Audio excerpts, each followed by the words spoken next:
उडान हा शब्द प्रत्येकाच्या आयुष्यात अत्यंत महत्त्वाचा आहे. जो जो व्यावसायिक आहे, उद्योजक आहे, त्या प्रत्येकाला एक उड्डाण घेण्याचं स्वप्न असतं की माझा जो व्यवसाय आहे तो साधारण जर आज मी 10 कोटीत करत असेल, 20 कोटीत करत असेल किंवा मी एक MSME असेल तर त्याला एक मोठं इंडस्ट्रियलिस्ट म्हणून स्वतःला सिद्ध करण्याची इच्छा असते.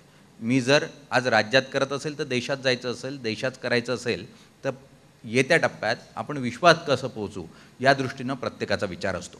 आणि त्यामुळे प्रत्येकाला स्केल अप व्हायचं आहे, प्रत्येकाला आपल्या उद्योगाला मल्टीफोल्ड डेव्हलप करायचं आहे. पण मग हे कसं शक्य आहे? कशा स्वरूपामध्ये आपण FIIsला आपल्याकडे आणू शकतो?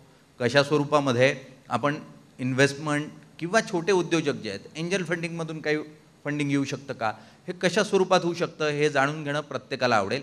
आणि तेच जाणून घेण्यासाठी म्हणून आज आपल्याबरोबर आहेत झी बिझनेसचे मॅनेजिंग एडिटर अनिल सिंघवीजी. आपण त्यांच्याकडून जाणून घेण्याचा प्रयत्न करू की कशा स्वरूपामध्ये आपण आपला बिझनेस स्केल अप करू शकतो, नव्या जगाबरोबर हात मिळवणी करत कशा स्वरूपात पुढे जाऊ शकतो. अनिलजी खूप खूप स्वागत. थँक्यू. अनिलजी, जसं मी म्हटलं सुरुवातीला इंट्रोडक्शनमध्ये की स्केलअप करायचं आहे. माझा उद्योग आज समजून घ्या 20 कोटीचा आहे किंवा 100 कोटीचा आहे आणि मला स्वप्न बघायचं आहे 500 कोटीचं. तर ते बघताना साधारण कोणत्या गोष्टी आहेत ज्या मी लक्षात ठेवायला हव्यात आणि त्या गोष्टी करत असताना कसं प्लॅनिंग झालं पाहिजे? सबसे पहले तो नीलेश भाई बहुत बहुत धन्यवाद. और आपसे मैं माफ़ी इस बात की चाहता हूँ कि 1989 से मुंबई में हूँ और अब तक मैं मराठी फ्लुएंटली बोलना सीख नहीं पाया. समझ लेता हूँ, तो कोशिश ये करूँगा कि आपके सवालों के जवाब सही दे पाऊँ. एक चीज़ जो कहना चाहता हूँ, सबसे पहले आपको इस बात की बधाई देना चाहता हूँ कि जो कार्यक्रम आप आयोजन कर रहे हैं आज उड़ान, इसमें 3 शब्द हैं जो मैं देख रहा हूँ स्क्रीन पर आपके सामने. डेयर टू ड्रीम उड़ान. तो पहला शब्द जो सबसे इम्पोर्टेंट है वो है डेयर, यानी आप में हिम्मत होनी चाहिए. दूसरा ये हिम्मत किस बात की? एक ख्वाब देखने की, ड्रीम, एक सपना कि मुझे वहाँ पहुँचना है.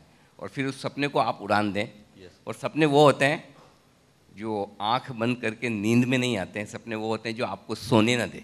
एकदम राइट. तो आप इतने सारे हमारे मुंबई महाराष्ट्र के जो ये सारे एंटरप्रेन्योर्स हैं, इंडस्ट्रियलिस्ट हैं, कॉरपोरेट्स हैं, उनको आप सम्मानित कर रहे हैं, उनको आप यहाँ बुलाकर, और इन सबका आप सोचिए इस ऑडिटोरियम में कितनी कलेक्टिव विजडम है, कितना एक्सपीरियंस है.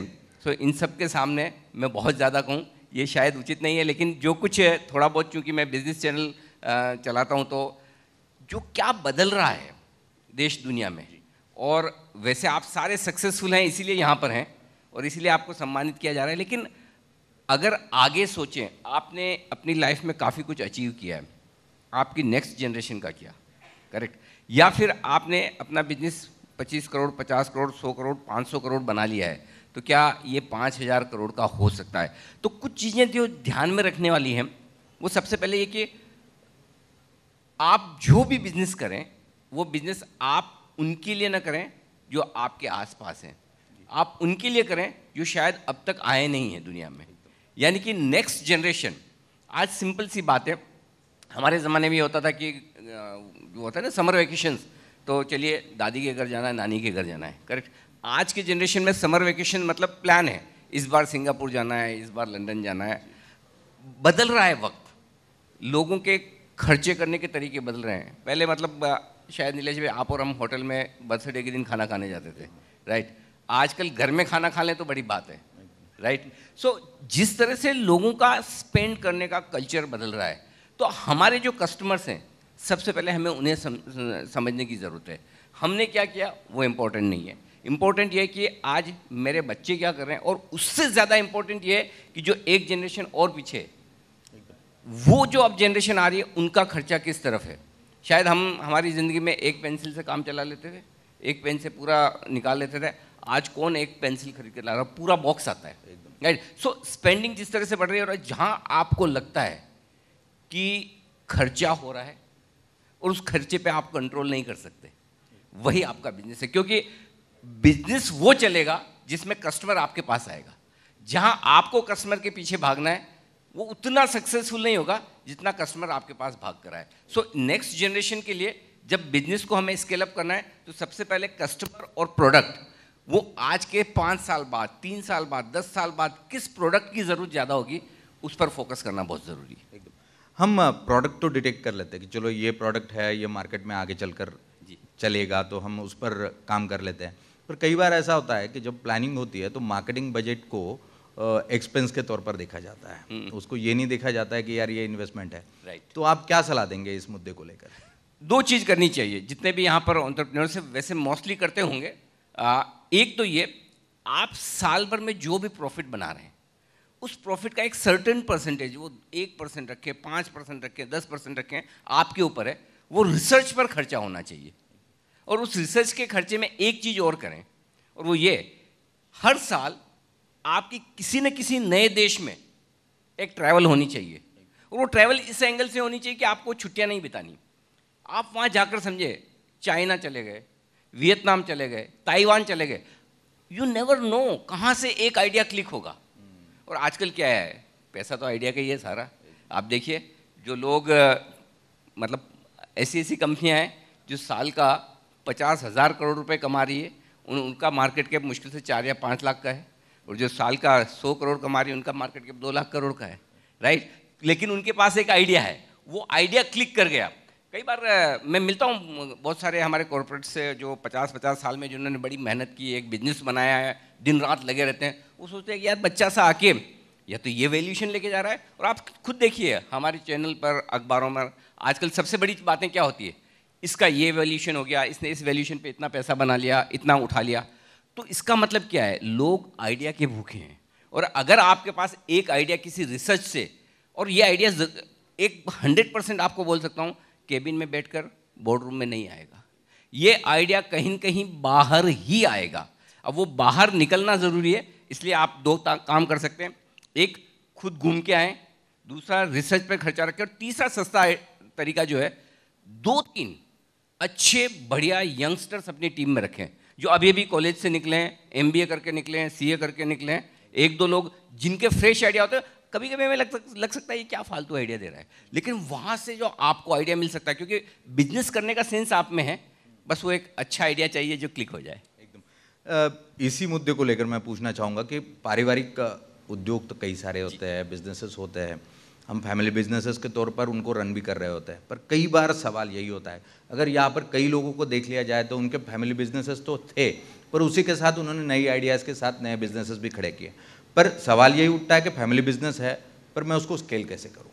और वहाँ पर बड़ी दिक्कत आती है, क्योंकि एक रिजिडिटी बन जाती है आपके स्टाफ में भी, आपके पूरे स्ट्रक्चर में। तो आप उसके लिए क्या सलाह देंगे, किस प्रकार से फैमिली बिजनेस, क्योंकि नई आइडिया तो है नहीं, आइडिया तो पुरानी ही है, कैसे आगे ले जाए? बहुत बढ़िया सवाल है, और ये समस्या लगभग हर बिजनेसमैन के साथ है। और आप किसी भी बिजनेसमैन को अगर अभी पूछेंगे, अरे भाई बिजनेस करने का सबसे मुश्किल समय क्या है, तो वो कहेगा मेरे ज़माने में अभी बहुत मुश्किल है बिजनेस करना, बड़ा कंपटीशन है, ये है वो है। आप उनके फादर को पूछेंगे तो बोलेंगे तुम्हारे ज़माने में तो बड़ा आसान है बेटा, हमारे तो पोस्ट कार्ड से काम चलता था, हमारा ज़माना बड़ा मुश्किल था। आप अपने बेटे को पूछेंगे तो बोले पिताजी आपके ज़माने में ईजी था, हमारे ज़माने में देखिए इतना सब कुछ ट्रांसपेरेंट है, हम क्या कॉस्ट पे क्या बना रहे हैं, क्या बेच रहे हैं, क्या मार्जिन है, सबको पता है। आपके यहाँ तो चुपचाप काम हो जाता था। सो बिजनेस करने का कंपटीशन और बिजनेस करने का मुश्किल एनवायरनमेंट हमेशा हर वक्त सेम रहता है। अब ऐसे में जब आप ऑलरेडी बिजनेस कर रहे हैं, आपकी नई जनरेशन आपके साथ आ रही है, तो दो चीज़ें होती हैं उसमें। एक, आप अपनी नई जनरेशन को एक्सपीरियंस देते हैं, और आपकी नई जनरेशन आपको फ्रेश आइडिया और एनर्जी देती है।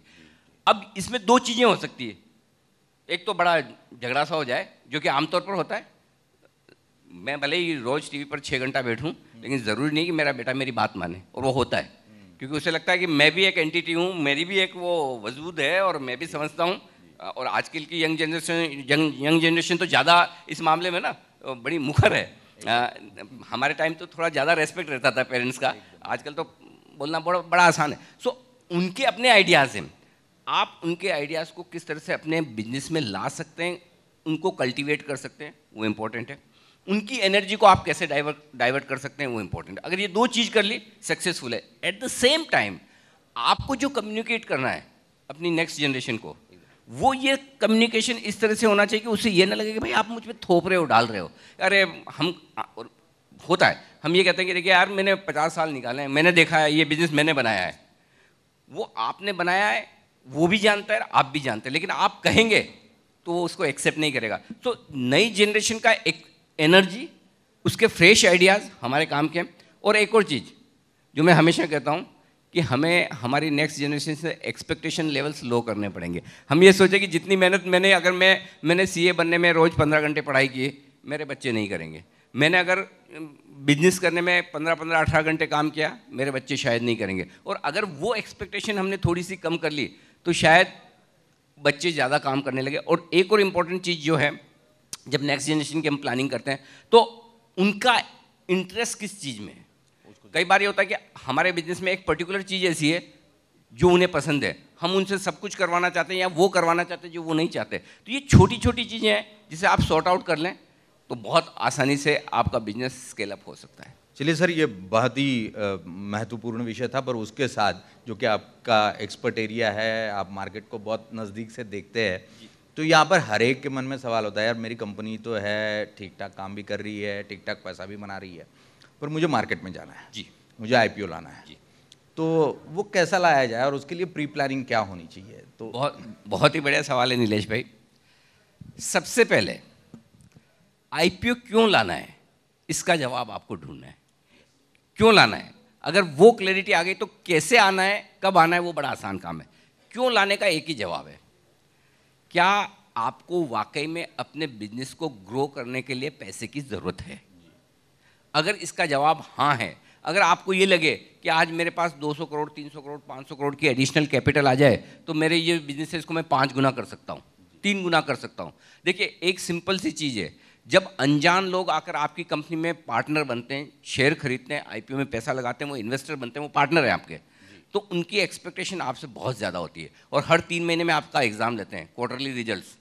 हम ही पूछते हैं बुला कर, भाई कम क्यों हो गया, ये क्या हो गया, बड़े मुश्किल सवाल के जवाब देने होते हैं। वो प्रैक्टिकल प्रॉब्लम कोई नहीं समझता कि ये बिजनेस रन करना, क्वार्टर ऑन क्वार्टर इतनी ग्रोथ दिखाना आसान काम नहीं है। सो आईपीओ लाने का आपका सबसे पहला ये क्लैरिटी होना चाहिए कि क्या मुझे पैसे की ज़रूरत है तो क्यों है, और पैसे की ज़रूरत के साथ क्या फिर मैं उन लोगों की एक्सपेक्टेशन को पूरा कर सकता हूँ, ये दूसरी चीज़ है। लेकिन एक चीज़ जो बताना चाहता हूँ, जिन लोगों को, जिन बिजनेसमैन कॉर्पोरेट्स को पैसे की ज़रूरत है, ग्रोथ है उनके बिजनेस में, इससे बढ़िया समय हिंदुस्तान में आज तक कभी नहीं रहा। अगर आपको पैसा चाहिए तो आज लोग बिजनेस नहीं, सिर्फ आइडिया देखकर पैसा लगा रहे हैं। अगर आपके पास अच्छा आइडिया है तो आज सीड कैपिटल के तौर पर इतने आपके वेंचर कैपिटलिस्ट हैं जो पैसा लगाने के लिए तैयार बैठे हैं। सो पैसा उठाना बहुत आसान काम है, लेकिन उस पैसे को लेकर परफॉर्म करना बहुत मुश्किल काम है। तो जब आप इस बारे में सोचें कि मैं आईपीओ लाऊं, बिल्कुल लाइए। आईपीओ लाते ही आप पब्लिक रडार पर आते हैं, आपकी हर एक एक्टिविटी, आपके हर एक रिजल्ट्स पर नज़र होती है और आपसे एक्सपेक्टेशन कई गुना बढ़ जाती है। तो अगर कुछ लोगों की एक थॉट प्रोसेस होती है, मैं 1-2 प्रमोटर से मिला भी जो आईपीओ लेकर आए, मैंने कहा कि आपका तो डेट इक्विटी रेशियो लगभग 0, आपकी डेट फ्री कंपनी है, एक मिक्स प्रॉपर होना चाहिए, थोड़ा डेट लेंगे तो आपकी ग्रोथ ज़्यादा बढ़िया होगी। इक्विटी की ग्रोथ, इक्विटी की कॉस्ट काफ़ी ज़्यादा है, डेट की कॉस्ट कम है।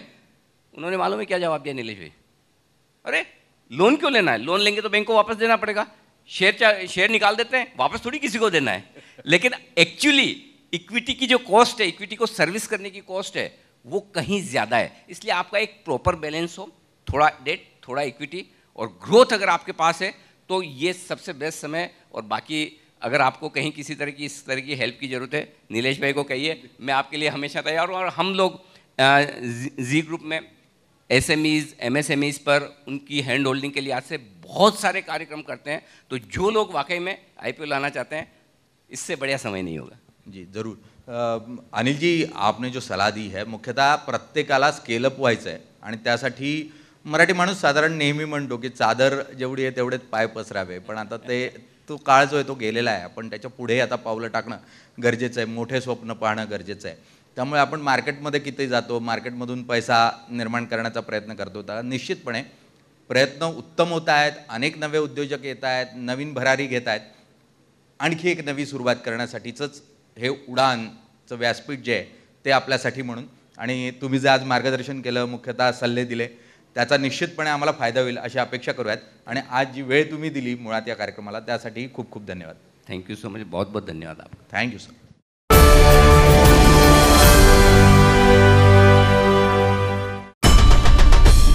आई भवानीचा गजर म्हणजे झी 24